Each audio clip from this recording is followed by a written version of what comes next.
Buenas tardes y bienvenidos a Mexelex. Estamos aquí en el pueblo de Cherán, en la región Purépecha, aquí de Michoacán, donde el 15 de abril de 2011 sucedió algo muy singular que convirtió a este pueblo en un símbolo nacional. Este es un pueblo que había sido, como tantos, oprimido por este cóctel tóxico de este gobierno corrupto, policía comprada, vendida, y los intereses del narcotráfico en contubernio con los intereses que talaban los bosques aquí afuera del pueblo. El 15 de abril están pasando camionetas aquí por el pueblo decide, pues, hasta aquí. Paran las camionetas, detienen a estos intereses, a estos criminales, y ya esto empieza un proceso que ya lleva 7 años de autogobierno, donde corrieron al presidente municipal, las policías corruptas de antes, y ya se gobiernan en base a un consejo municipal, usos y costumbres, que tiene que ver claramente con la tradición indígena purépecha que está aquí. De hecho, justo ese domingo va a haber elecciones para el consejo. Lo que no va a haber es que no va a haber elecciones ni para presidentes municipales de partidos, ni estatal, ni va a haber casillas instaladas para la elección federal del 1 de julio, ya que este pueblo ha sido ya no regirse por partidos políticos ni permitir elecciones. Esto ha sido una decisión avalada incluso por la Suprema Corte de la Nación, ¿no? Entonces, ahorita mismo vamos a ir a hablar con algunos miembros del Consejo de Autogobierno en Cherán y a ver cómo lo han llevado hace 7 años, cómo han tenido tanto éxito de bajar la tasa de criminalidad, que estaba altísima, como en muchas partes de Michoacán, a un nivel donde ya casi no hay crimen en este pueblo. Pero antes de eso, estoy aquí con el poeta y periodista Caliche Caroma, que nos va a platicar un poco acerca de este mural que acabamos de ver. Sí, Kurt, mira, este mural representa lo que son las guardias comunitarias en esta labor de permanecer despiertos durante la noche. Claro. Integran varios elementos tradicionales y no tradicionales. Por ejemplo, tenemos esta capa, especie de jorongo hecho de palma que los protege del agua. Sí. Está con los elementos de las botas militares, el pantalón con camuflaje, sí, pero tenemos un asadón, en vez de que haya un rifle o que haya un machete, hay un asadón. Y hay un pequeño guaje en donde se guarda la bebida espirituosa de la preferencia del comunitario, sí, en turno. Pero lo interesante de esta figura antropomorfizada es que la cabeza es de un tecolote. Sí. El tecolote pues no duerme. Uh-huh. Entonces la gente tenía que estar despierta durante la noche, por eso las fogatas que se organizaban en cada barrio, aún podemos ver por el pueblo varias mantas donde dicen fogatas activas, aún permanecen, digamos, el simbolismo de las fogatas, sí, que es donde se gestó todo este movimiento que dices, que también hay que decirlo, que fueron principalmente mujeres. Claro. Las que se organizaron, y que este es un elemento muy, muy interesante. Y bueno, que el arte en las paredes es un poco como la historia, nos está narrando, es una especie de cómic por la ciudad, ¿no? por el pueblo, y esto es uno de los más representativos. La gente que venga a visitarlos pues se dará cuenta que hay diferentes episodios de esta lucha. Pues tenemos el privilegio esta tarde de estar con Enedino Santa Clara Madrigal, miembro del Consejo Mayor aquí de Cherán. Enedino, muchísimo gusto y muchas gracias por poder acompañarnos en esta tarde de lluvia. Gracias pues, por visitarnos. Nosotros también pues agradecemos el que pues, nos visiten. Podemos tal vez empezar con, para poner el contexto, ¿no? Tal vez para los que no están al tanto, tal vez de otros países, de lo que pasó aquí en Cherán. ¿Qué es lo que ustedes padecían antes de 2011? ¿Qué es lo que provocó el levantamiento de 2011? Usted mencionaba antes de la entrevista que pasaba malhechores ahí en camionetas, había el asunto de los bosques. ¿Cuál fue la situación que ustedes tenían que vivir que condujo a este gran cambio en el pueblo? Bueno, son temas muy importantes que podemos nosotros mencionar porque lo vivimos en carne propia. Antes del 2011, 2010, 9, 8, 2008, de ahí para acá empezamos nosotros a ver cómo la misma comunidad se había dividido gracias a los partidos políticos que venían influyendo en la comunidad, porque esa es una de las desventajas más grandes con la llegada de los partidos políticos, porque no hacen otra cosa más que dividir a la gente. Entonces nosotros así veníamos caminando. Antes, cuando el PRD, el cardenismo nació, el PRD gobernó cerca de 20, 21 años en la comunidad. Pero también igual decimos que siempre hay gente que no entiende las formas de cómo debemos nosotros trabajar con nuestra propia comunidad. Hay gente ambiciosa.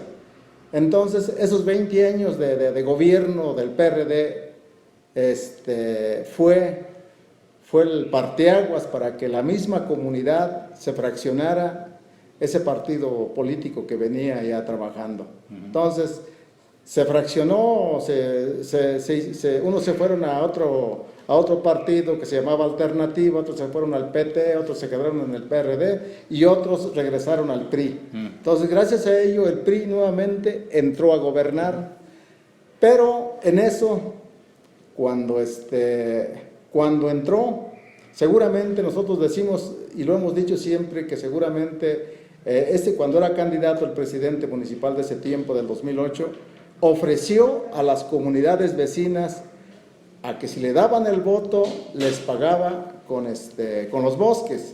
Y ciertamente nosotros con gente grande de esas comunidades pequeñas nos decían, es que el señor, cuando andaba en su campaña, nos prometió que nos daba todo el permiso para que fuéramos a talar esos bosques. Y no fue uno, ni fueron dos, fueron varias gentes las que de algún modo coincidían en darnos esa información. ¿Qué quiere decir? Que sí hubo un compromiso cuando era candidato él. Y ese tiempo fue cuando se empezó a talar. Empezaron a llegar los talamontes, la policía municipal, pues era parte del crimen organizado, porque ellos son los que protegían, iban y los resguardaban cuando ellos estaban talando, cuando era por el camino de la carretera esta que está aquí, hacia Carapan. Talaban a bordo de carretera y la policía ahí protegiéndolos. Entonces, nosotros ahí empezamos a ver que, bueno, ¿qué está haciendo la policía? ¿Qué hace? ¿Por qué no tiene ese cuidado? ¿Por qué no defiende? Desgraciadamente también la mayor parte de los 3 grupos de policías que estaban eran de fuera. Por eso coincidimos la mayoría en que eran del crimen organizado. Poco a poco fue avanzando y nosotros, el 2009, empezamos a organizarnos porque no estábamos de acuerdo que la gente esa de fuera empezara a meterse pues en nuestra comunidad a traer los bosques. Desgraciadamente, así como estábamos todos los organizados, nosotros decíamos, bueno, ¿por qué no vamos y defendemos nuestros bosques? Nadie quería. La gente de la comunidad decía, no, pues es que aquí ellos están vendiendo. ¿Por qué vamos a ir a cuidarles a ellos? Si en los últimos tiempos a nosotros no nos permite ni subir a la leña, ni siquiera caminar por ahí, nosotros no vamos. Y así poco a poco venía avanzando la tala, y nosotros seguíamos invitando ya a los poseedores. Nunca pudimos organizar nosotros a esos grupos de poseedores que tenían frente en este cerro que está aquí. ¿Por qué? Porque ya ellos también de alguna manera habían sido parte de permitirles al crimen organizado entrar ahí. ¿Con qué razones? Razones hay muchísimas, como para que eran amenazados, eran pues qué sé yo, golpeados ahí en el bosque, no decían nada, les daba miedo hablar, a tal grado que nosotros nos organizamos, el 2010 nos organizamos, un grupo de comuneros nos organizamos, pusimos otro grupo del Comisariado de Bienes Comunales. No era legal, sí lo entendemos, no era legal porque el otro ya estaba, pero también ellos son los que cobraban la cuota. Al bajar los carros con madera, ellos cobraban la cuota aquí en las entradas del pueblo. Entonces, ¿con quién estábamos nosotros? ¿Con quién nos quejábamos? Claro. Si la misma autoridad era la que cobraba la cuota, si la misma autoridad comunal era la que daba los permisos para que tú subieras al cerro a talar el bosque. Con él no podíamos confiar en nadie. Y no confiábamos tanto porque los partidos también aquí estaban. Cada uno de nosotros pertenecía a un partido, por eso nos era indiferente, completamente indiferente se nos hacía. Y ahí fue avanzando, fue a este cerro, luego se vino a este, y ahí se fue yendo hacia arriba. Nadie decía nada, completamente. En el momento en que nosotros llegamos a cerrar ya la vigilancia, fue cuando ya llegaba a un ojo de agua que se llama la cofradía. Estaban talada esa agua que nos dota a nosotros, a la comunidad. Ahí fue donde las mujeres ya se pusieron en guardia, se pusieron pues en defensa, pero no fue una forma de organización. Y yo lo digo porque yo estuve presente. Esas señoras iban a misa, algunas iban a misa, otras iban al molino, porque aquí se acostumbra a las mujeres levantarse temprano para hacer las tortillas, ¿no? Entonces, y andaba un grupo de jóvenes trasnochados, casualmente por esa capilla del Calvario. Entonces, venía una pareja de señoras caminando rumbo a la capilla, cuando bajaron los carros y a una de ellas se la quiso antellevar. Entonces, la otra señora reaccionó en ese momento y empezó a levantar piedras y empezó a tirarles. Cuando los jóvenes empezaron a ver que estaban agrediendo a las señoras, ellos también inmediatamente se integraron y empezaron a apedrear a los talamontes. Entonces ahí fue donde empezó por la trifulca, como quien dice, ¿no? Ahí fue el enfrentamiento con los talamontes. No fue premeditado, eso fue... Completamente nada, completamente fue espontáneo, sin haber planeado nada. Y esto desencadenó el proceso de formar su autogobierno.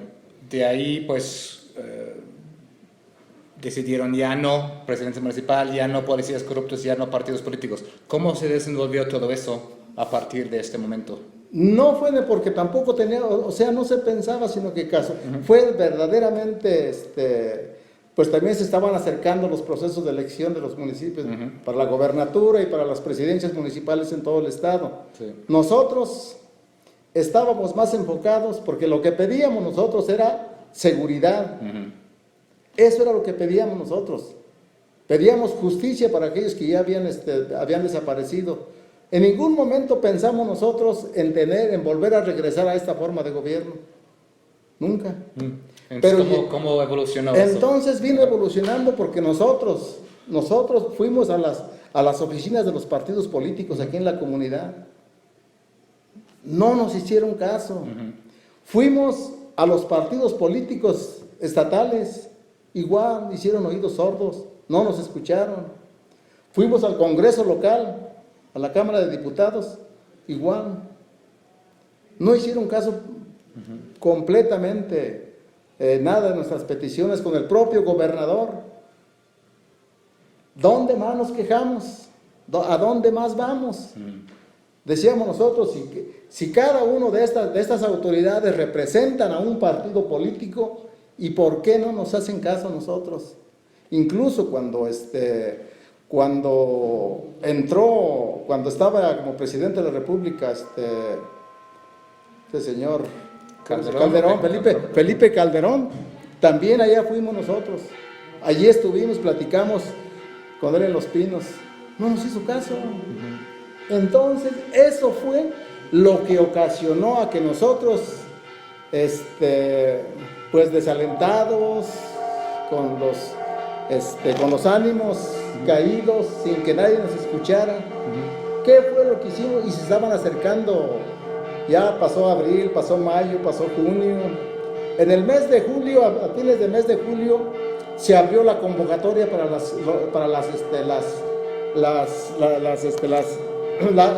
el registro de precandidatos. Y nosotros nos preguntábamos, ¿y nosotros qué hacemos?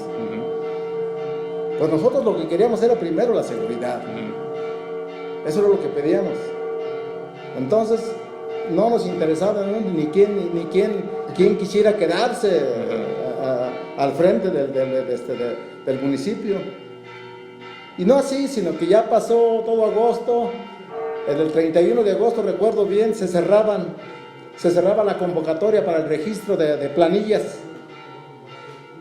A los pocos días se abre una prórroga y dice, no, el 17 de septiembre es el último día para registrar planillas. Nosotros, sin poder, pues, decidir quién, ¿no? Porque ¿quién le entraba? Entonces, pues, nos reunimos nuevamente por fogatas, asambleas, empezamos a hacer las asambleas de barrios, porque estábamos en las fogatas. ¿Eso de las fogatas existían antes de 2011 o esto fue algo que surgió? No, fue espontáneo. Fue espontáneo. Lo de las fogatas fue espontáneo. Okay. Porque ya antes, desde los hogares, era donde uno platicaba en su casa, claro, toda la familia. Esa era una de las esencias principales de lo de la fogata. Pero en ese entonces, el 2011, el 15 de abril de 2011, nosotros, para protegernos del frío en la noche, pues se abrió la primera, se prendió la primera fogata ahí en el Calvario. Con las amenazas del crimen organizado, con las amenazas del gobierno, con las amenazas de la gente que teníamos adentro nosotros en la comunidad, tuvimos que preparar otras fogatas en esa pequeña área donde está el Calvario, en los 4 puntos. Y a partir de ahí, simultáneamente se fue extendiendo en cada una de las bocacalles, sin que nadie les dijera nada, o vamos a organizarlos. No, poco a poco empezaron porque el primer día andaba el helicóptero, pues, con los rescatistas, pues casi de película, bueno, querían rescatar a los talamontes que teníamos ahí nosotros. Nunca dijimos que los teníamos secuestrados, sino siempre lo mencionamos como huéspedes. Fueron nuestros huéspedes esos cinco talamontes que estuvieron ahí. Pero el gobierno andaba con los helicópteros arriba queriéndolos rescatar. Entonces, esa fue una de los grandes logros de nosotros, donde cada uno de nosotros, y ahí se dijo públicamente en el Calvario, donde renunciábamos a los partidos políticos de cuales fuera. Muchos dijeron ahí, bueno, nos conocíamos a qué partido militaba uno. Y pero todos, como en un acto simbólico, en un acto simbólico se dijo, renunciaban a sus militancias. Porque había de la religión de diferentes congregaciones también, porque todos ellos se integraron. Aquí no hubo credo ni diferencias con ninguno de ellos. Los partidos políticos dijeron, no, fuera partidos políticos, a partir de este momento vamos organizándonos de otro modo. Tenemos nuestros antecedentes de cómo se gobernaba anteriormente con nuestros antepasados, pero la función era de un solo año. Entonces ahí empezamos a mover, empezamos a investigar, nosotros con la gente mayor, y decíamos, no, es que así es como se organizaba anteriormente. 3 elementos, 1 elemento, 2 elementos por barrio. Las gentes más importantes de la comunidad tenían que tener sus cualidades. Una persona trabajadora, una persona que siempre ha hecho faena, siempre ha apoyado a sus semejantes, una persona que respetuosa, con pues una moral pues también buena, ¿no? Entonces esas son las calificaciones que se le daba a cada una de las personas que llegaban aquí a la autoridad. Entonces a partir de ahí nosotros también empezamos a resurgir esos valores que tenían nuestros antepasados. Entonces a partir de ahí, ¿quién nos va a representar? Bueno, vamos a organizarnos, pero igual nos topamos nuevamente con que nadie quería estar al frente. Duramos cerca del año autosecuestrados aquí porque no podíamos salir. el crimen organizado andaba rondando por aquí nada más, pero afortunadamente nuestras barricadas siempre fue nutrida. Hoy pues ya tenemos algo que nos protege, pero en aquel tiempo nada más eran puras piedras y palos que teníamos ahí. Eso era lo que nos protegía y afortunadamente la gente, toda la gente participó. ¿Qué es lo que detenía al crimen organizado en este momento? El miedo de si entraran, pues no iban a poder volver a salir. Es decir, ¿cómo se protegían en este momento sin la ronda comunitaria, sin la organización que tienen actualmente? Bueno, aquí siempre hubo una ronda tradicional, le llamábamos. La ronda tradicional era la que salía por las noches. Entonces, a partir de ese, bueno, aquí tenemos una ronda tradicional, ¿por qué no nos organizamos de la misma manera? Y empezamos a formar la ronda en cada uno de los barrios. Y ahí empezamos a circular. Solamente cada barrio se protegía con su ronda. Entonces, a partir de ahí, pues se vino... No es una posición permanente. Exactamente, sí. Entonces, ya nos venimos posicionando en ese sentido hasta llegar a lograr en la actualidad una ronda que siempre hemos dicho que no tuvimos la necesidad, lo dijo el doctor Mireles Cherán, no tuvo que mandar a Irak o Irán allá al desierto a capacitarse.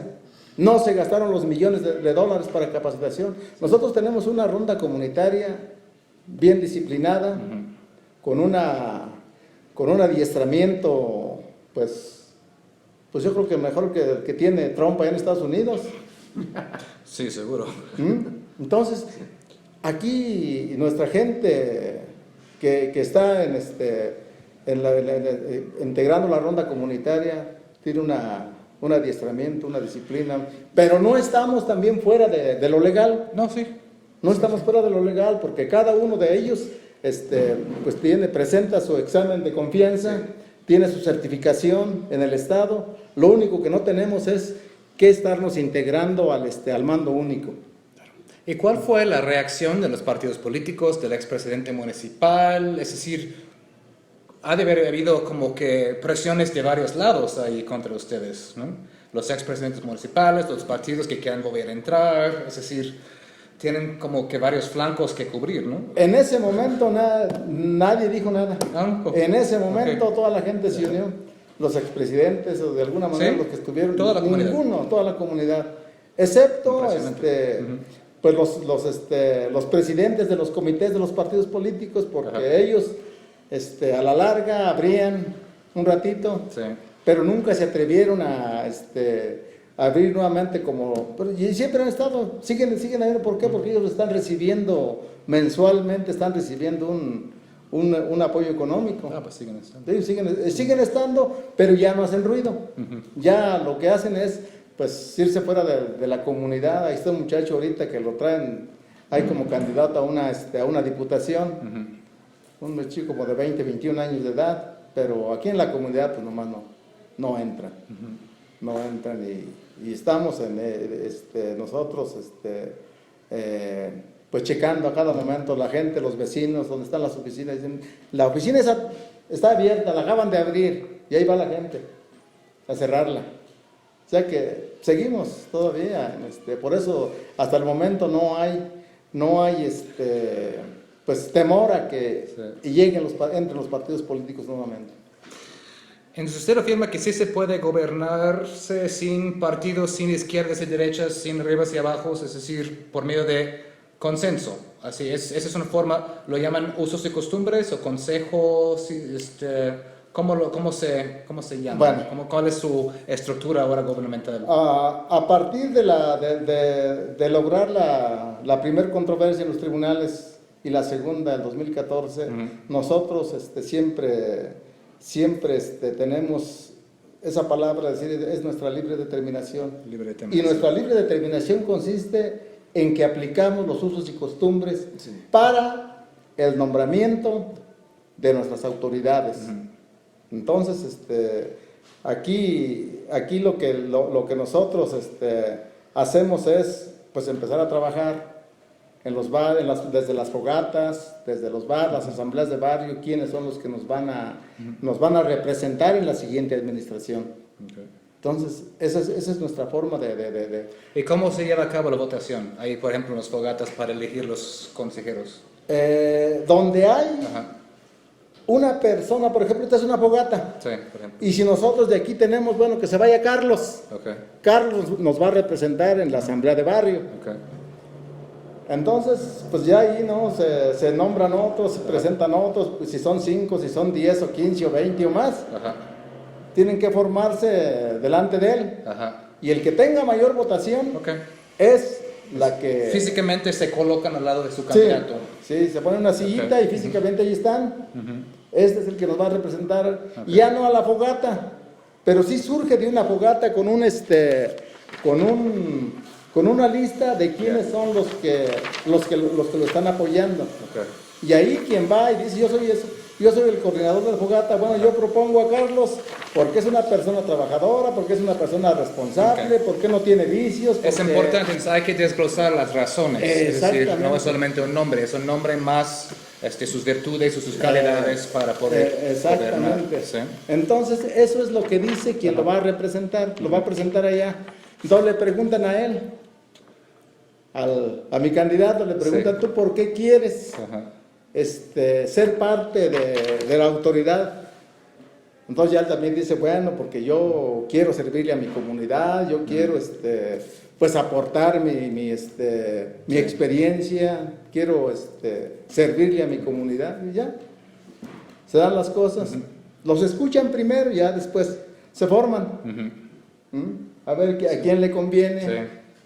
Porque aquí no se valen los discursos, aquí no hay preparación de discursos, Ok. como los partidos políticos. Se ahorran todo eso. Todos nos ahorramos todo eso está eso. muy bien porque se dura horas. Y igual para la organización esa del nombramiento, en esta ocasión se gastaron 80,000 pesos Ajá. el Instituto Electoral de Michoacán, cuando allá se gastan millones de Millonadas, pesos. ¿no? Entonces el Instituto Electoral sí viene aquí para avalar sus elecciones del Consejo. Exactamente. Entrega la constancia de mayoría Ok. a cada uno de los, de los 12 consejeros. Por eso tenemos la misma autoridad, los 12 que estamos aquí conformando. Tenemos la misma autoridad porque los 12 tenemos la constancia de mayoría. Sí. Aparece por ahí en los oficios. Aparece, aquí está uno, mire, por ejemplo, viene de dónde, ahorita les digo. Casa de la Mujer Indígena, asunto, Consejo Mayor de Gobierno Comunal, Cherán. Ya no dice presidente municipal.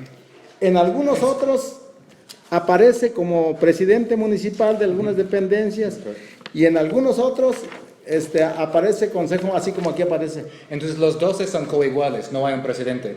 No. Ok. Solamente existe, así entre comillas, el consejero presidente en la parte administrativa. Ok. En la parte administrativa donde se van a dar los por recursos, ejemplo, donde ahí. se van a manejar los, aquí está. Sí. Pedro Chávez Sánchez, presidente municipal de Cherán. Por razones administrativas. Por razones administrativas, Ajá. sí. Centro Estatal para el Desarrollo Municipal. Entonces, algunos ya han entendido esta parte y nosotros a donde vamos siempre hemos dicho, no es presidencia municipal, no es presidente municipal, es Consejo de Gobierno Municipal. Por eso es Consejo Mayor de Gobierno Municipal. ¿Y en sus decisiones es por mayoría? ¿Normalmente llegan a consensos aquí en los 12? Hay consenso. ¿O hay veces hay voto dividido o llegan a un consenso normalmente? ¿O Se consensan. por consenso? Se consensan. Ok. Entonces, si hay un voto 7-5 no procede, tiene que llegar a un consenso. Primero se hace consenso porque también aquí, primero se discute, ¿no? Y yo creo que eso es lo más importante que vemos nosotros, esa dinámica de discutir primero, antes de tomar la decisión, Claro. ¿verdad? ¿Qué conviene, qué no conviene? ¿Verdad? Pues ya que se va, vamos llegando como un poco al final del tiempo, tengo dos más preguntas A ver. para ir cerrando. Hay muchos pueblos a lo largo de todo el país que han tenido algunos de los mismos problemas, ¿no? La amenaza del narcotráfico, la corrupción es endémica de norte a sur, la policía cooptada, vendida, es decir, miedo a un gobierno que no es de confiar. ¿Qué es o dónde es donde ustedes han logrado eso, donde muchos, bueno, algunos otros pueblos todavía no han llegado a ese punto, ¿no? Es decir, transformaron su manera de gobernarse, ¿no? ¿Cuál es la receta del éxito para que lo embotellemos y lo empecemos a comercializar? Aquí primero no hay receta. No hay receta. No hay receta. La primera receta es que no hay receta. Porque ¿no? esto más bien, Exacto. más bien es una inspiración. Depende de los contextos locales. El contexto nuestro es que somos nosotros, ya se lo decía hace rato, somos originarios, que el 98% somos originarios. Eso es un factor importante, Sí. ¿no? Es bien importante. La otra, Sí. somos municipio. Somos comunidad indígena. Sí. Eso nos da todas las garantías en los tratados internacionales. Nos Ah, abre sí. las puertas. ¿Eh? Tal vez en una comunidad, Eso es. en una comunidad mestiza sería más difícil en No. cuanto al Eso. marco legal, digamos. Sí. No Una protección entran, internacional, digamos. Ok. no entran dentro de los tratados internacionales. Ok. Las comunidades mestizas no entran. Aquí tenemos Nahuatzen, Ajá. que está cerquita a 6 Sí, no kilómetros. entra. Ajá. Quiere la misma forma de gobierno precisamente por las malas mañas que están ahí viviendo. No han logrado porque no son comunidad, es municipio, pero no es comunidad indígena. Ok. Esa es la gran diferencia que Ojalá tenemos y lo nosotros. logren, ¿no? Que ojalá encuentren manera de lograrlo. Y ojalá lo logren, porque todas las demás tenencias a las que pertenecen son indígenas. Ya. Entonces a través de eso a lo mejor sí se logra, Ok. pero el municipio en sí no es comunidad indígena. Tenemos otra aquí en La Cañada, se llama Chilchota, ese municipio. Todas sus tenencias son comunidades originarias, menos la cabecera municipal. Y así hay varias, por eso no procede. Sí, Ese ajá. es el tipo de gobierno. En caso de otras comunidades, Sí. como Pichátaro, profesor. Están las pequeñas tenencias que han logrado, ya a lo mejor ya tienen referencia de ellos, de San Felipe, de Pichátaro, aquí cerquitas de nosotros. Pero pues igual en el país está, en Guerrero ya está un municipio, en Chiapas están 2 municipios, en el estado de Morelos son 4 recientemente. Entonces es una tendencia que se va... Sí, se va, Ok. se va, pero no hay una receta en sí, son inspiraciones y hemos recibido a toda la gente nosotros aquí. Hemos ido a compartir al extra, hemos ido a Los Ángeles, a Las Vegas, a Chicago, acá a Norte Carolina, hemos andado donde nos invitan a compartir, a las universidades sobre todo. Sí. Hemos estado ahí, pero no hemos dicho nosotros, bueno, así como está diciendo, bueno, ¿qué receta hay para así empezarla a imprimir y Sí, vendérselas claro al que- municipio? que no se puede, ¿no? ¿Verdad? Entonces, esas son las 3 ventajas principales Ok. en nuestra comunidad. Porque es interesante que nosotros venimos de Oaxaca y en Oaxaca en 2006 se intentó hacer algo no solamente a nivel pueblo, sino a nivel ciudad, ¿no? Que es muy más complicado porque no es totalmente indígena, hay una comunidad muy mixta y funcionó durante algunos meses a través del APO, pero luego llegó la Policía Federal y aplastó todo, ¿no? Es decir, más complicado, ¿no? Última pregunta, vemos que no van a instalar casillas, ¿no? Para las elecciones aquí del 1 de julio. Los que quieren votar, por ejemplo, por presidente de la República, ¿tienen esta opción de ir a otro lugar? Salir fuera. Ok, Sí. y no hay problema. Nosotros- Nada más van a otras casillas afuera Sí. para votar por presidente de la República y luego, pues, Sí. todo aquí sigue en su normalidad. Aquí sigue normal, incluso nosotros hemos solicitado al Instituto Electoral de Michoacán y al distrito al que pertenece Cherán, hemos solicitado boletas de más en cada uno de los municipios cercanos para que la poder- gente ajá. se vaya a votar. Ok, excelente. Sí, Maestro, porque... pues, perdón. Sí. Hay que terminar lo que está no, diciendo. perdón.